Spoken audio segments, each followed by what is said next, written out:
నమస్కారం LGC TV news కి స్వాగతం।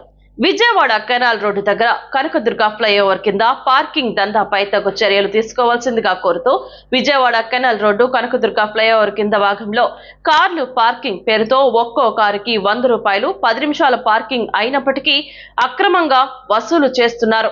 పార్కింగ్ స్లిప్ మీద టెంపో ట్రావెల్ 100 రూపాయలుగా ముద్రించిన రసీదులపై కార్ అన్న రబ్బర్ స్టాంప్ వేసి వాహనదారులకు ఇస్తున్నారు। కారు కోసం 100 రూపాయలు ఎందుకు ఇవ్వాలి అని అడగగా పార్కింగ్ సిబ్బంది దౌర్జన్యం చేస్తున్నారు। వాహన యాజమానులపై తిరుగుబడుతూ ఎవరికి చెప్పుకుంటారో చెప్పుకోండి అని దుందుడుకుగా ప్రవర్తిస్తున్నారు। ఒక కారుకు ఇచ్చిన రసీదును తిరిగి వెళ్లే సమయంలో పార్కింగ్ సిబ్బంది తీసుకొని మళ్లీ అదే రసీదు వేరే కారుకు ఇస్తూ సిబ్బంది చేటివాతం ప్రదర్శిస్తున్నారు।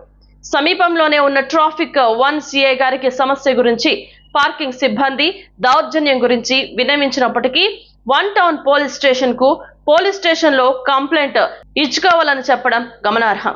అక్రమార్కుల నుండి రక్షించాల్సిన పోలీసు వారు ఈ విధంగా సమాధానం చెప్పడం విచారకరం।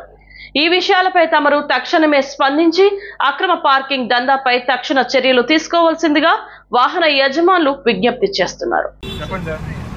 కాదండి, పెయిడ్ పార్కింగ్ 100 రూపాయలు? అవునండి, అదే ప్రెస్ అన్నారు కదా, పైకి వెళ్ళి చెప్పొచ్చు కదా। కాదు, పెయిడ్ పార్కింగ్ 100 రూపాయలు ఇక్కడ ఎందుకు సార్? ఇక్కడ బ్యారేజీ కింద ఫ్లైఓవర్ కింద పెయిడ్ పార్కింగ్ 100 రూపాయల? తీయండి ఏం తెలియకుండా బిజినెస్ ఎవరు రన్ చేయట్లేదు। ఫ్లాష్ మీరు కూడా ఎందుకు ఫ్లాష్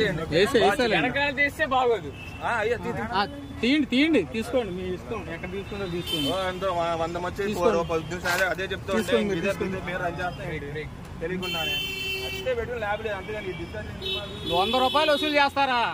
మీరు 100 రూపాయలు వసూలు చేస్తారా?